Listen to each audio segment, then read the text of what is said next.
talk about what that, right? Now, in terms of cash flow confusion, now one thing I wanted to bring up today is that you need to have a clear understanding of the cash flow of your nonprofit organization, because if you're not running the nonprofit in a way where you understand its cash flow or its revenue generation activities, then you're gambling. Okay, you're gambling and you're playing games with your organization. And um, who was it? I can't think of the name right now because then I don't have that page open. But I made a post earlier of if you're a nonprofit tax exempt status. I know I've made that post a couple of times. Just because you are a nonprofit does not mean you're not a business. And oftentimes I know somebody else, like it's the same mindset, right? Having a tax exempt status does not mean you're not a business. A 501(c)(3) or a nonprofit organization is not a business model, right? If you're not able to understand what's going in and what's coming out of your nonprofit, hey Shara, what's coming in and out of your nonprofit organization, you're essentially gambling with the way your nonprofit organization is operating because you're not planning, you're just merely reacting, and that reaction mode is where impact goes to unalive itself more often than not. So it's very important that you're able to understand where your money is coming from and where it's going out, right? Because that cash flow, understanding that cash flow is very important as a leader of a nonprofit and organization. As a nonprofit leader, it's very important for you to understand these things, right? The worst part, besides being reactive and in reaction mode all the time, a lot of nonprofit leaders don't realize how dangerous it is until payroll is due. All right. Because then if you've had to tell somebody on your team that you can't pay them because like time came for you to hit pay or submit payroll on whatever system you're using, but the bank account is looking at you like you done lost your mind. Okay. Because that is not a place that you want to be in, because your bank account will look at you like, where are we going to get this money? Okay. And that is not a situation any nonprofit leader, any HR person, any governing body of an organization should be in. Okay. And that is not the instance. You should realize that, okay, we have a cash flow issue and we need to fix it now. Because I've been telling you since yesterday, since last year, and that you need to fix your revenue issue, because if you do not, your nonprofit is going to end up dissolving, or you're going to be running around like a chicken that done lost its mind, or that chicken is about to go on a plate. You need to be very, very intentional about generating revenue for your organization, for your nonprofit organization. So today we're going to talk about how cash flow confusion is costing your nonprofit and what you can do instead to ensure that you're not finding yourself in the situation where you can't even submit payroll because you can't pay nobody. Okay. So when we think about cash flow, one thing I want you to understand is cash flow is not just the spreadsheet, right? It's the plan that you have in place to make sure that your nonprofit organization is able to sustain the work that it does. If you want to think of it as a survival plan, sure. Okay. It's not just a spreadsheet. Now, according to the National Council of Nonprofits, nearly half of nonprofits have less than 3 months of cash reserves.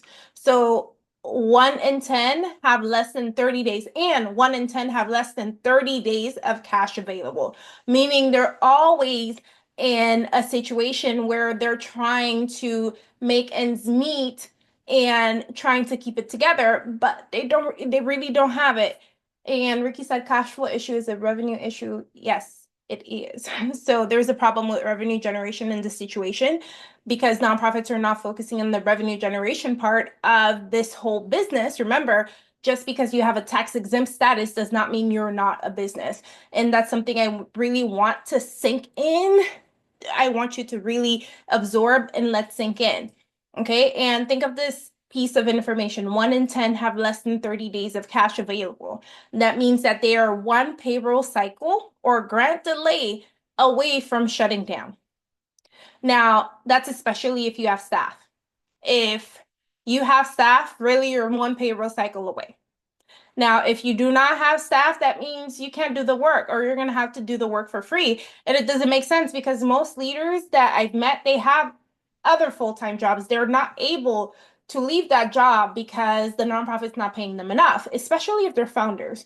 So that's why I want to make sure that founders, if you founded a nonprofit and you're leading this nonprofit, that you start working on your mindset of treating the nonprofit like a business that it is. Yes, you have heart.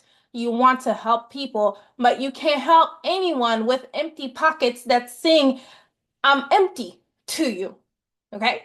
So I want you to really come to terms with you are running a business. The business just happened to have a tax exempt status that's keeping you from paying Uncle Sam boku money every year. Okay. Now, here's where like it usually gets worse for nonprofit organizations. Even organizations that have money get to a situation where they do not have clarity, right? They don't know how long their cash will actually last because they're not being intentional on cash flow, making sure that they know what's happening with the monies that are coming in and out. Now, they don't know what expenses are fixed and what expenses are variable, right? So variable meaning it can differ from time to time. Fixed, like the phone plan, rent, and stuff like that. Variable can be like the amount you pay to a consultant or whatnot, different consultants, or different expenses that will change or vary based on the activity level of your business, right? And also, they don't know which funding streams are consistent versus unpredictable. Now, grants are very unpredictable, right? Now that like especially if it's not you don't have an MOU in place for like recurring number of years, like let's say some monies will say, okay, this is a three-year contract or whatever. So for 3 years you're going to get X amount of dollars, right? That's somewhat consistent. It's still unpredictable for post that 3 years. And also, if you have a membership model or things like that, that can be consistent and very predictable because you have that model. So a lot of organizations do not have that clarity about their cash flow. So these are things that I want you to be very cognizant of. So what happens there is that they delay hiring decisions because they're not sure where the money's going to come from. Now, that can be a huge problem. And the other thing that can happen, they say no to opportunities because they do not know. They just don't know. Okay. And also, they also operate from a place of fear. Now, one thing that will keep you stuck is fear. A lot of people don't want to admit it. Sometimes they're scared. Oftentimes, it's fear that's stopping us from doing things, right? Now, think about a lot of people when they talk about starting a nonprofit organization, right?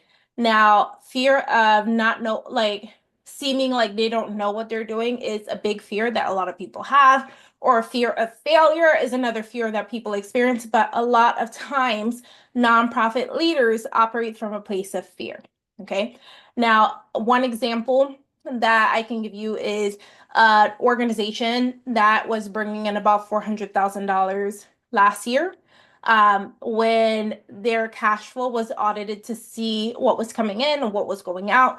They only had about 3 weeks of runway, right? 3 weeks of slack left because of poor forecasting and over dependence on two major grants that they had. That can be a significant issue because what's happening there is like if they do not get a reimbursement soon from one of the grants or maybe another grant to drop, they're not going to be able to pay their staff. They're going to have to take out a loan to make those payments. Now, this organization essentially was not, lack of better terms, broke, right? But they were flying blind.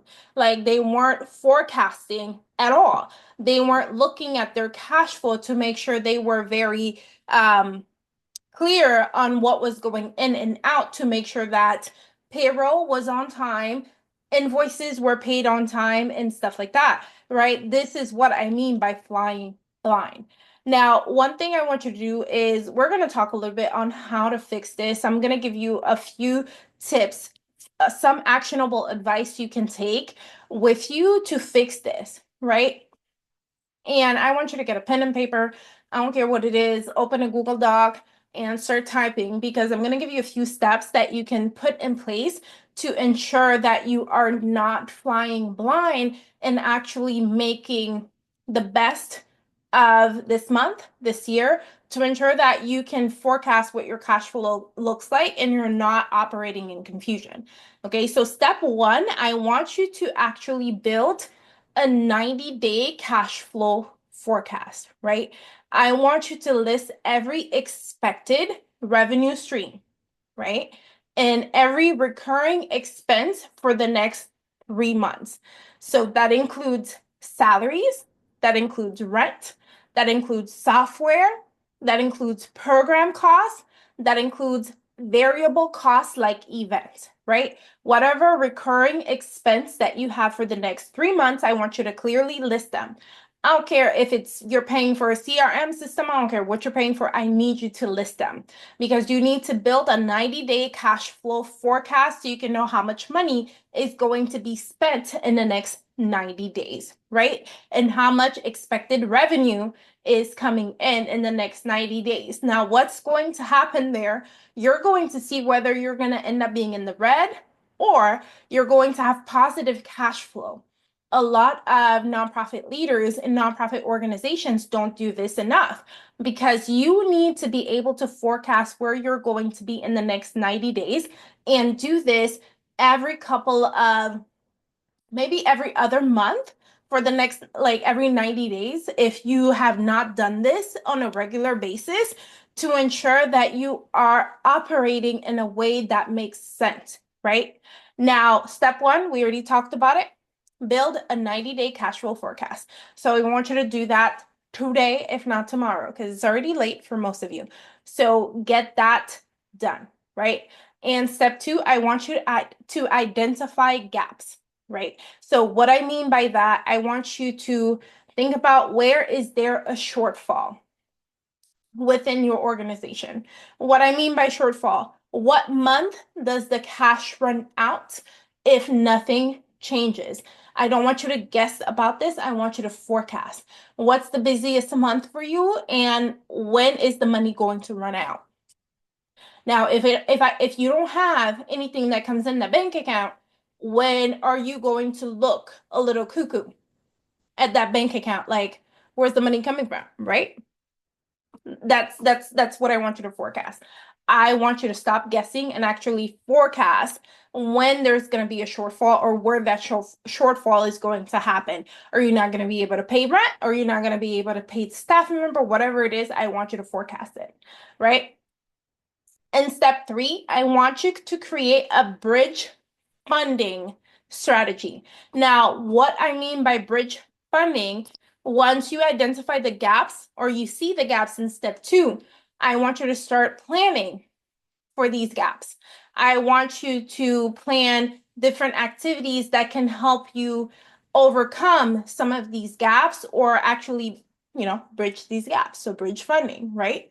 So think about monthly donor campaigns. Is there a monthly donor campaign you can put in place to ensure that you're bridging that funding?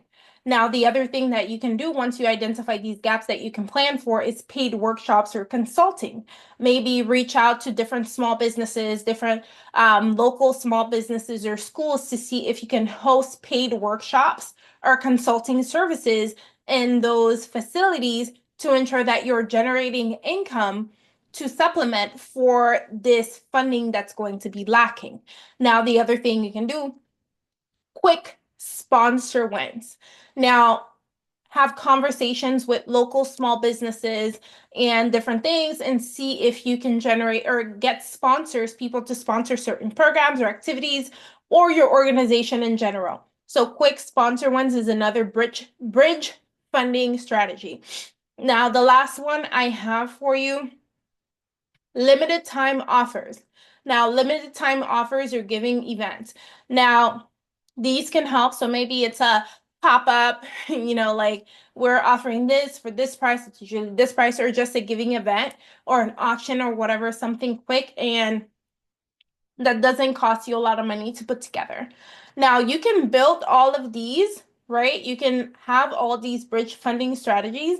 And also I know one tool I have on my stand store is called the Nonprofit Funding Quick Fix. You can definitely get a copy. You'll get templates for different things that you can do to help with this. I'll put the link in the comments in Facebook and the Facebook comments that you can actually refer to get. And if you're on Instagram watching, you can DM me the word quick fix and I'll send you the link for that because I'll know exactly what you're talking about and send you the link for that. Now, step 4. Other things you can do, you can start categorizing your revenue. Now, what I mean by categorizing your revenue, you need to separate restricted funds from unrestricted cash. Now, restricted funding, think about it in terms of funds that you can only do certain things with it. Oftentimes, grants, I'll send it to you, Shara. Let me write your name and then I'll send it to you. Okay. And give me a second, everybody. I'm writing it down to make sure. I'll send it to you once we're done with the live, Shara. All right, so step 4, categorizing your revenue about separating restricted funds and unrestricted cash. Now, grants have a tendency to be very restricted. Like they'll tell you exactly what you can spend the money on. Some grants are unrestricted, that's great. But a lot of them that are more than 5 figures have a tendency to be restricted, right? Even some of the 4-figure ones are restricted. But you have to be able to separate the revenue that you have. Unrestricted cash can be like donations. Even some sponsorships can be restricted. So you have to be very clear on what's restricted and what's unrestricted. Unrestricted means you can do whatever you want with it, right? You can spend it on operations, you can spend it on activities, whatever, programmatic, like you can spend it in different areas, right? Now, restricting money might make your bank account look pretty, but that doesn't mean you can use it for everything, okay? If you cannot spend it on rent, operations, it's a trap, okay? It's a trap because they're telling you to spend it on certain things and you have to be very specific on it. So sometimes restricted funds can be a trap, and I want you to think about that and learn to categorize it. How much money that we have that's unrestricted and how much money that we have that can pay for rent. Some grants will allow you to pay for a percentage of rent. Now, how much of that money in your budget line item was on that project budget that you need to start knowing your numbers. I posted about this before. I need you to know your numbers. I need you to stop messing around, stop playing with your toes, stop playing with your thumbs, right? And know your numbers, because if you do not, it's going to come back and bite you in the rear end. Know your numbers so you can know what you can spend money on, what you cannot spend money on, and what your cash flow, what gaps exist so you can fix your cash flow. Okay. In step 5, I want you to start getting everyone within your organization, every stakeholder that plays a part in your organization. I want you to get everybody aligned, right? You need to share your cash flow forecast with key staff and your board. Okay. If your board is sitting down and you're not doing a thing, right, you need to get them on board and get them serious. Because if you're not keeping them accountable and they're not doing what they need to do, what does it say in the bylaw to do to remove anybody? I know you need warm bodies, but some type of a warm body is just unalive weight. And you don't need that. You don't need that kind of heat. So I want you to start thinking about how to get everybody aligned, key staff in your board, so everybody can be invested. And the other thing, they cannot help you if they do not know what the issues are. So you have to let them know what the forecast revealed. Okay. And this is where leadership is going to come in, because you're going to be able to lead with clarity once you do that. Because if you tell them, I don't think we'll have the money by the end of the year, how do you know? Okay, so I need you to start forecasting these things so you can share this forecast with people on your team, stakeholders that play a part within your organization. Now, one thing I'm going to say, I I was gonna say you don't need more money, you need strategy, more strategy, but listen, everybody needs more money. Okay, everybody needs more money, but what you need more of in your nonprofit organization, you're gonna need more strategy and intention around the actions that you're gonna take. Okay, you don't need another grant. Nobody wants to hear that, but you don't need another grant. You need better financial infrastructure. If you do not have the financial infrastructure, then it's going to keep happening to you. You're going to keep being underfunded. You're going to keep wondering why these seasoned nonprofits keep getting the help and smaller nonprofits like yours are not getting the help. Because one thing I'm going to say, it's easy for certain leaders to say they just don't look, they don't like people that look like us. Is that the truth? Or is it that the other organizations have been doing the work on the back end to look ready? And sometimes we have to tell ourselves the hard truth and start working on fixing our systems and infrastructure so we can look just as good. Okay, so whether your organization is small or not, I need you to start getting ready and start building your systems and start getting your infrastructure prepared so you can do the work that's needed so you can secure the funding that you need. Okay, because most nonprofits that are underfunded are really underplanned. They're not ready. Okay, so that's something I want you to remember. Money alone is not going to fix a broken systems. A system. You can get $100,000 grant right now, today. But if you have broken systems, that $100,000 is going to be so hard for you to spend. They're going to ask for it back. You're not going to be able to spend it. When they ask you, what can you spend it on? What do you not want to spend it on? You're going to start making things up that don't make sense. And you don't want to be in that position because you're not understanding the basics of your organization and the cash flow and financial infrastructure of your organization, and it's messing you up. Sometimes like the lack of knowledge messes you up just as much. And just like my coach told me once, I'm responsible for what I know and what I do not know. Just because you don't understand the financial aspects of your organization, oh, the treasurer does that. No, it's your fault too. Because the treasurer can leave today, but you're still there. It's your job to understand what to do for the organization as well. It's nobody else's. So you're responsible for what you know and do not know.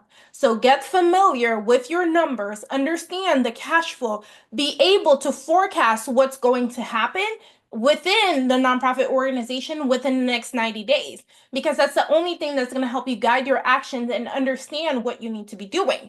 Because another stat I have for you, I think this one was Stanford Social Innovation Review, right? They said nonprofits with at least 3 revenue streams are 40% more financially stable.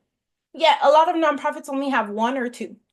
I've seen people say grants, I've seen people say donations. They don't have enough revenue streams, and that makes them financially unstable. So can you imagine 40, like if you have at least 3 revenue streams, you're 40% more financially stable. I don't know about you, but financial stability sounds good about now. Okay? So I want you to start thinking about ways to increase the financial stability of your organization. What does that look like? Grants, right? Um, services, fee for service. So workshops, consultations, or whatever it is, services that people are paying a fee for. Contracts is another thing. So you have to start thinking about other ways that you can bring revenue in your organization, not just grants and not just donation. You have to start building your revenue streams. And if you tell me I tried, it didn't work, how many days did you try for? How consistent were you? How like that's the other thing. You can't tell me you reach out to people for a month and tell me it doesn't work. No. Like, how are you building these relationships? Like, what was your method? Because then you might feel uncomfortable doing it, but it's the consistency of the actions that will make a difference. Not just doing it today, not just doing it Saturday, not just doing it Sunday and think, oh, Monday I'm gonna wake up with a big bank account full with 500 bucks. That's no money. Okay. So I'm gonna need you to be very realistic and understand the consistency of your actions will determine how far you can go. And I don't want you to be the organization that has dissolved in 2025 or 2026 because you did not heed my warning today. Okay. I want you to be very intentional and strategic about the actions you're taking to ensure that you reduce the confusion around cash flow within your nonprofit. Because if you are not taking the actions that are needed, then it's going to be a great disservice to you, to the team you're leading, to the organization that you're leading. Okay. So, like I said, definitely let me know if you would like the nonprofit funding quick fix. And also there's the revenue expansion. There's a combo. I'll put the link in the comments for Facebook for that. And I know Shara asked for the link for the quick fix. I will send that to her on Instagram. But definitely I need you to start getting it together because we're already in quarter 2. Today I was talking about it, and the year is going by too fast. But one thing's for sure, this is the year that I want you to stop guessing. This is the year that your nonprofit needs to become stable, because we've realized in the last few months there's been a lot of uncertainty around how certain organizations are going to get funded because of the changes in policy. But these changes occur every couple of years. Yet we act surprised when they happen and we don't get ready and start being so reactive, like, oh, surprise.